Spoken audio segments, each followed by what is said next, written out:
Shabbat Shalom, brothers and sisters. I'm Moreh Rapha'Yah. We will talk about a little bit about this closing the Torah book on the Sefer or the book of YHWH or the book of Leviticus. Now, Behar-Behuqotai, which is in the mountain, and also these are my mitzvot, these are my commandments. We will delve a little bit into Behar and actually Behuqotai, which is the last Torah portion. We'll talk about a little bit about what that means, where the Creator said to Moshe about the commandments. What does it mean to keep the commandments of Yahweh? It is important for us to grasp the level of understanding of our forefathers. Not the way they teach outside, but the way the Torah teaches it in a very precise, clear way. And that's what we're going to find out this morning. If you have not subscribed to the channel, please do so you can get the latest production that we are working. By the way, we just came out with the almost closing of the docu-series of the Torah calendar. We are on the 9th episode. We're going to close it with the 10th.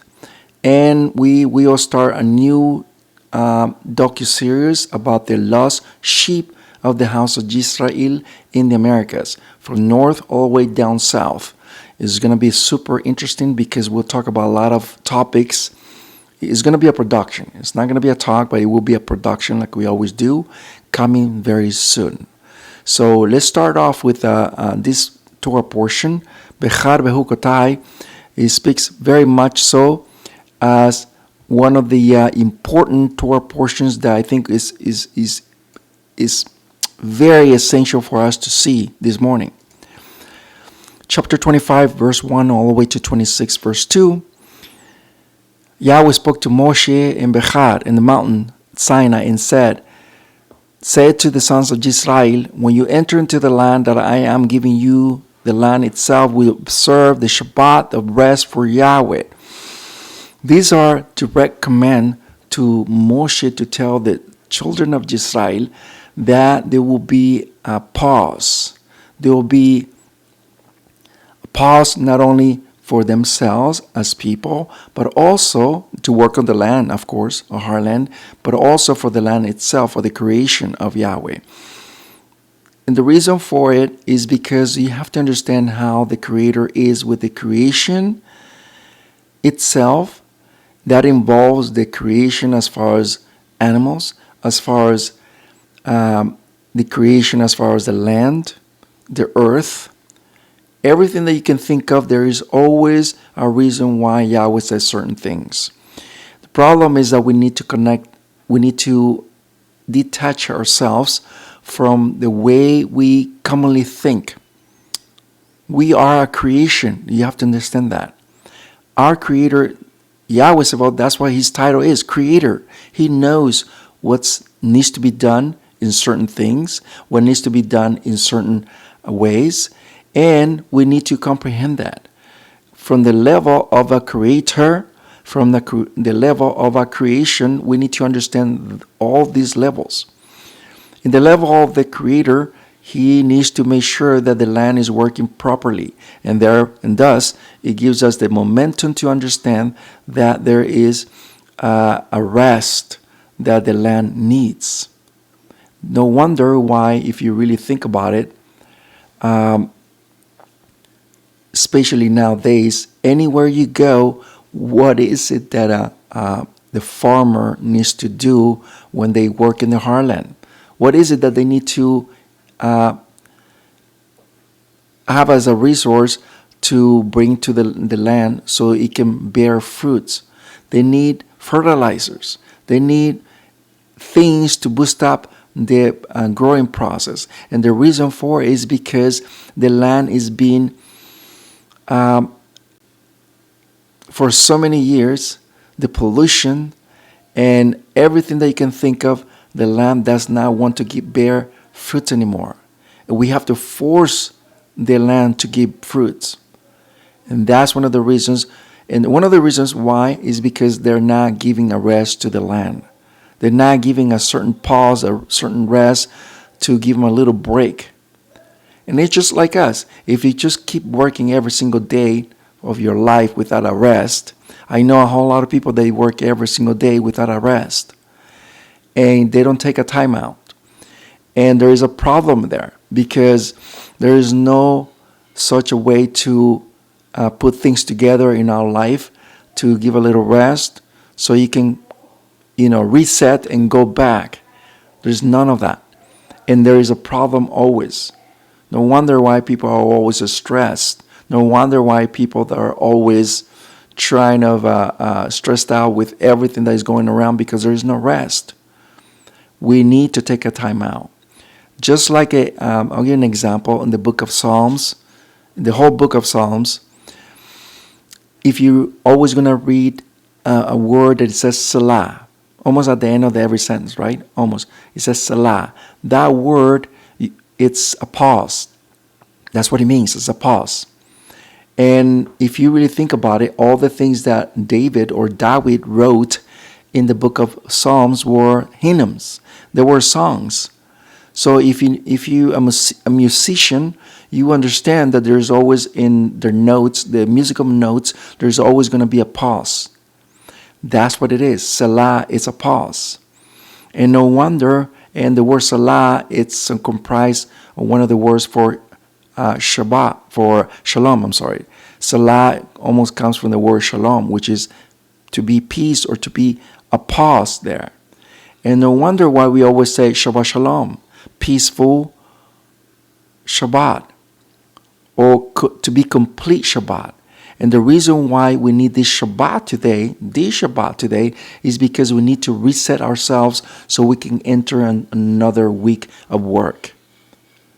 That's one of the reasons why. And no wonder why we always looking forward for a Shabbat, because we need to reset ourselves from all the 6 days that we have of working. We need this Shabbat very much. That's what it means. Let's continue. Leviticus 26 verse 3, if you walk by my ordinances, observe my dispositions and obey them. The word for walk is the word for chalach. Chalach, we always hear the word chalacha, right? And that's what it means. Chalach, it's another word by saying walk. This is a way to have a way of life, in other words. This is the way of life for us as Hebrews. See, when they ask us, what religion are you? It's not a religion. Religion is when you go sit down for 2 hours and you come out like nothing ever happened. That's religion. But what we're living right now, it's a way of life. That's a halakha. That's a way of life of every day. And I'm going to show you soon what does it mean. Look at what it says here, Proverbs 7 verse 2. Preserve, the word shamar, my mitzvot, my commandments, and live. Keep my teachings like the pulpit of your eyes. You see how the Creator is stating very clear that the commandments of Yahweh are to be preserved. The word shamar, I know is translated as keep, to keep my commandments, right? But the actual word in Paleo Hebrew means to preserve, to guard, to preserve in your life, to guard it like it was the pulpit of your eyes. If you know very much that any debris that comes to your eyes, you always have to protect it. You always have to make sure your eyes are well protected. Why? Because you only have 2 eyes, and you can replace them. The same as the commandments. You cannot replace the commandments by man-made commandments. And it's very so important. 22:31 of YHWH, Leviticus. Let's go into 29. 29 verse 9. Therefore, you should keep the words of this berit. These words of this berit, of this covenant, is the word for shamar. Shamar is you need to preserve this covenant. This covenant is based on the Torah of Yahweh. 31 verse 16, they will forsake me and break my berit, my covenant, which I made with them. Now, here we see very clear that Yahweh is already advancing what's to come. And when the northern kingdom and also the southern kingdom actually broke the covenant with that Yahweh made with our forefathers, especially the northern kingdom.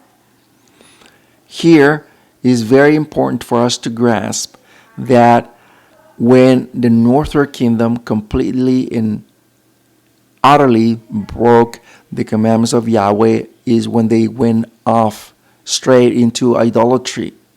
Everything that Yahweh have said, they went the other way around. They had two molten calves in one place, in another one they had another one. They completely changed their festivals into their own festivals, into different timings. That's what they did, the northern kingdom. And exactly what's happening today, that they have changed a lot of things that the Creator said, this is not what I intended to. And that's what's going on right now. But we have to understand that right now, as we speak, we are living in the time of knowledge. No wonder why the prophet says that the knowledge will increase. This is the age. This is the time that we are living. And we have to understand that the knowledge that it is talking about is the da'at, the comprehension, the chodmah, the understanding, the wisdom, and the da'at. Okay? All these are very important. The binah, da'at, and chodmat. All those are very important things that we need to acknowledge today, that we need them in order for us to have the berit of the covenant of Yahweh. It is involved everything that you can think of. And it's just not the commandments. You have to understand a lot of things, what's involved into a lot of things. So that requires a lot of knowledge, understanding, okay, and comprehension of a lot of things around you. Not just the Torah, everything around it. The word parar means to rip, to stumble. That's on the left side. On the right, that's the word shamar. If you notice the Paleo-Hebrew here, the pictograph, the word shamar means to keep, to preserve. How do we preserve the path that Yahweh has given us? The way, the path. How do you preserve it? The only way to preserve it is to walk in it.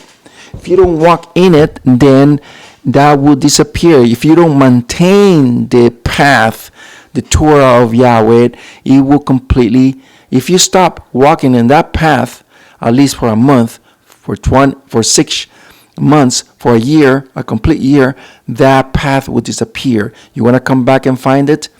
You're not going to find it, because grass will grow and it will completely and utterly disappear.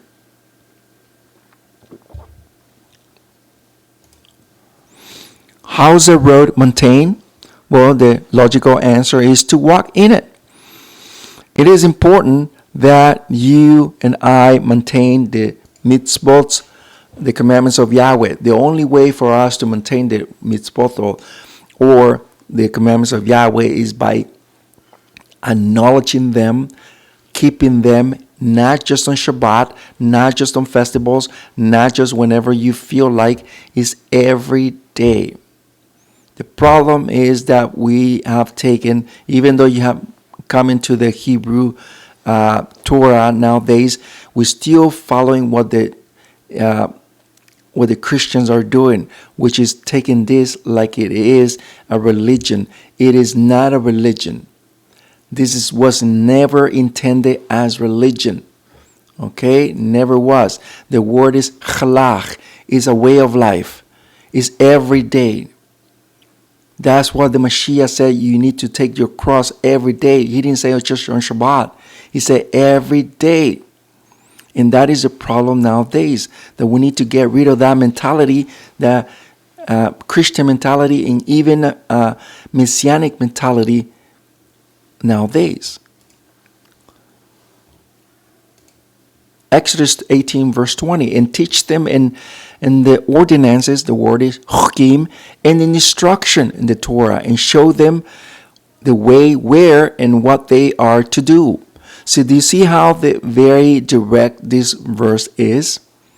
This verse is very, very direct, where it shows us that Yahweh is teaching Moshe how they should walk and in the right way, almost like walking on the path, on the trail, right? On the right trail, right path, right way to walk in it, and what they need to do with it. Okay? So it is very direct verse. Today we need to comprehend why the ordinances, why the commandments of Yahweh are so important in our lives. What is the meaning of it? Believe me, there is. About 2 Shabbats or 3 Shabbats ago, we talked about the linen. Why do we need to wear the linen itself or not combine it with wool? There's a reason why, and we brought it. You might want to go back to that, to our portion. It's because there is some properties that are positive to your body, and it is good because it make you in a way to heal your body. But if you combine them together, that goes to zero, and you get the other way around. You get sick. Your body start reacting towards it. So there is always a reason for it. Once again, we need what is called the Chotmat, Binah, and Da'at. Very important.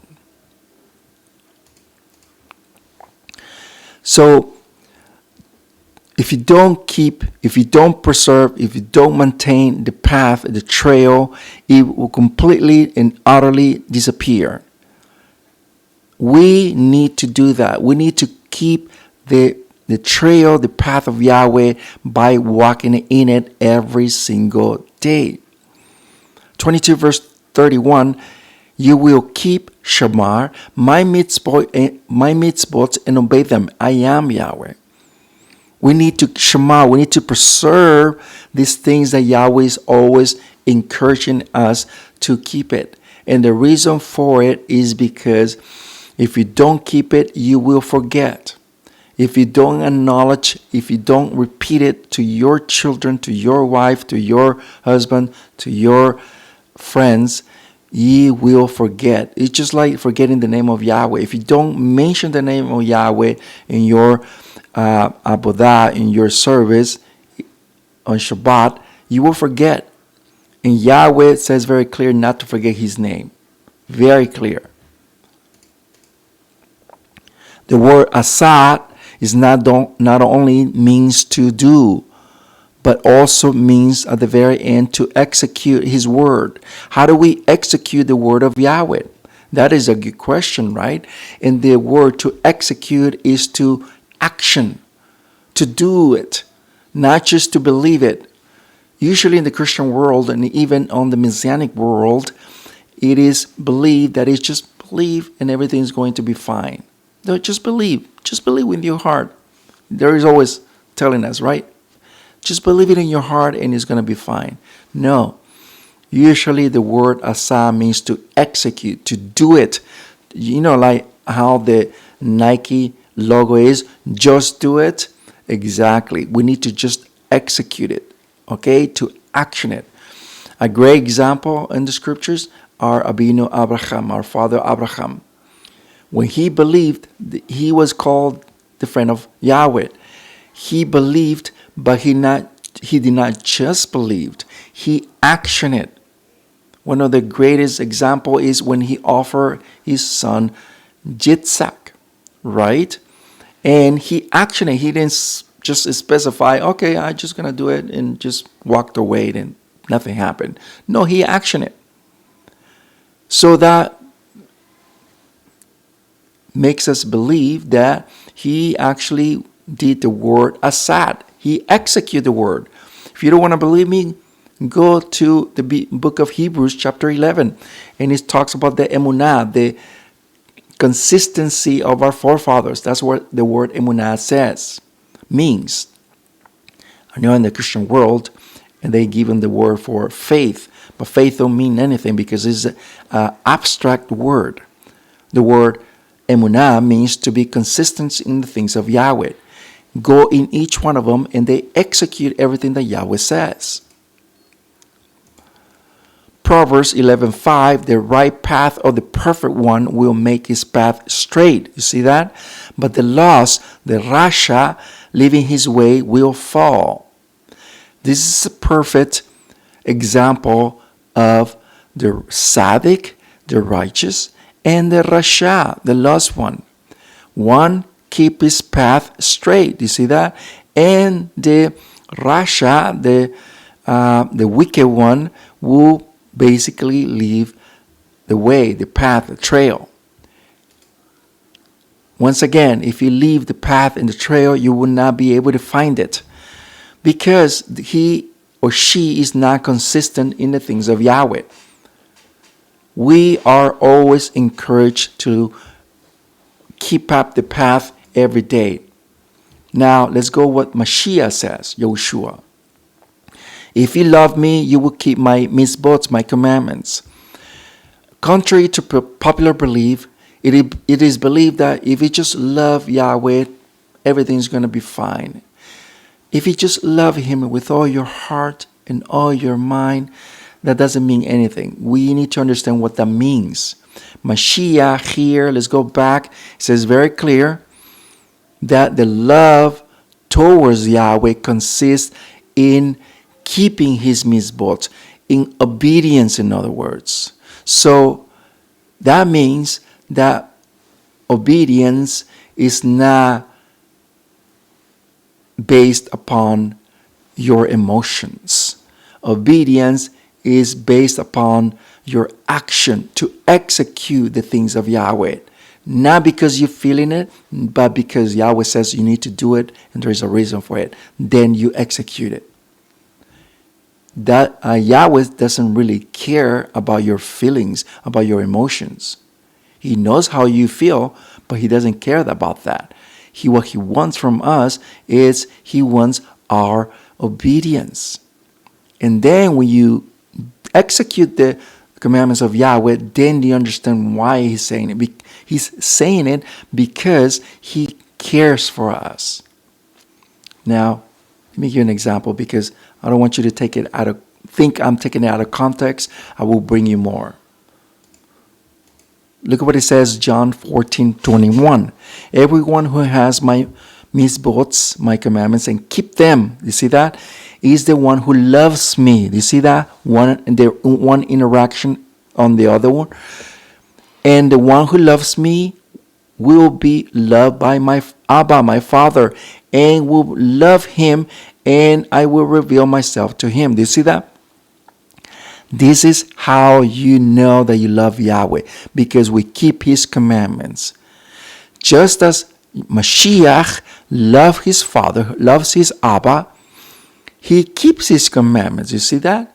He follows His commandments of Yahweh. Therefore, He's encouraging all of us to do the same. You think I'm making it up? Look at what it says here. 24. He who does not love me does not keep my words. Do you see that? Those who not obey my words does not love Yahweh. And the word that you're hearing is not mine, but the Abba who sent me. So Mashiach basically implying here that the words that he is basically conveying to all of us are not his own. Is Yahweh's words, Yahweh's Torah, Yahweh's instruction to all of us. He is encouraging all of us to do the same, to love Yahweh by obeying His word, just like Mashiach is obeying the commandments of Yahweh. Look at what John 15 verse 10 says. If you keep my commandments, you will abide in my love, my achbat, just as I have kept the mitzvot, the commandments of Yahweh, my Abba, and I have remained in His love, in His achbat. The interaction between Mashiach and Yahweh are supposed to be the same interaction as we supposed to be interact with Yahweh. And this is based upon the keeping of the commandments of Yahweh, just as Mashiach is doing the same thing. Now, you see that John is saying the same thing later. First of John 2 verse 3. The way we can be sure we know him and we are obeying his commandments. You see that? The way we know him, the way we love Yahweh is by obeying the commandments of Yahweh. 5 verse 3, because love, because of Chabad to Yahweh, means obeying his mitzvot, his commandments. Also, the mitzvot are not heavy. The problem nowadays, brothers and sisters, is that we tend to believe that it is a burden. Oh no, the law is for the Jews. No, brothers and sisters. The Torah is for all of us. The Torah, the instruction of Yahweh is for all of us. If you want to go to the book of Proverbs, it says, listen, my son, and obey. I know it's translated law. Look in the Hebrew, it says, obey my Torah, obey my instructions. The problem is that every time we hear the word law, it's like we want to get away from it. No, law is mistranslation. It doesn't mean law. It means instruction of Yahweh about towards all of us. So that instruction is for your own good. Let's finish up in closing. 2nd of John verse 6. And this is the love. This is a Chabad. Look what it says, as early as stated. To walk according to the mitzvot, you see the halakha, the way of life, you see, according to the mitzvot, the commandments of Yahweh. This is a mitzvah, this is a command, according to what you have heard from the very beginning, that in it they walk. You see that? In it they have the way of life, and this is the same way of life that you and I supposed to have. Let's close with this. Let's close with the statement that Yahushua said to this young man. 10 verse 27 of Luke, Hillel, he replied, thou shalt love Yahweh with thy Ayil Almighty, with all thy heart and all thy soul and all thy strength, with all thy understanding, and your neighbor as yourself. That is the right answer, Yahushua said. Do that and you will have life. Here we see a complete and utterly statement of Yahushua, confirming the statement of Yahweh to Moshe, to our forefathers. Here we cannot say he never said that. He said it not just once, but many times. The Torah of Yahweh is life to all of us. And you have to understand the Torah is Mashiach himself. Problem nowadays is that we think that the law is very heavy. Oh no, it's not heavy. Remember that in the first century, they were so conditioned in the first century, a lot of Jews in the first century, that whatever the rabbis, the establishment at that time, they have taught in a certain way, it was not the way the teaching was in the very beginning. They have lowered the bar very low to the point where it was whatever. Let me give you an example. The disciples came one time and they said, all that they have learned, all that have been taught by the Mashiach, they say, your word is very hard. Your word is very burdened. Your word is very heavy. Mashiach said to them, do you want to leave like just they are leaving? Go, bye-bye. The door is open, bye-bye. Take care of yourself. The disciples came back and said, no, we don't want to leave you because you have everlasting life. Do you understand that? They have, even though they have comprehend, they might look and they might feel really heavy to all of us. Why is the question? It's because we are coming from the Christian world, that everything goes. Doesn't matter. It just doesn't matter. You can do whatever you want. Anyways, you are under the grace, right? You are under all this. Not really. It is not whatever you want to do. Okay? It's not whatever you want to do. There is always a repercussion in everything that we do. The Christian world is everything. You can do whatever. Anyways, you are under the grace. In the first century, they felt the same thing. They thought that Mashiach was telling them something very hard. It wasn't. It was they were on the wrong path. But when Mashiach told them the right path, they understood, even though they felt like it was hard in the very beginning, but they understood as they went along. Do you understand that? So the same thing as we're feeling right now, because we are coming from the Christian world, even the Messianic world, and we come here to the Mashiach, to the truth, to the Emet, then we understand that even look like it's hard, but it's not. It's not. I'm Moreh Rapha'Yah. We're closing. Shabbat Shalom, and we'll see you next time. And there is more productions coming. Please subscribe so you can get the latest production of this Torah channel, the Torah FX. Shalom, shalom. Shabbat Shalom. We'll begin.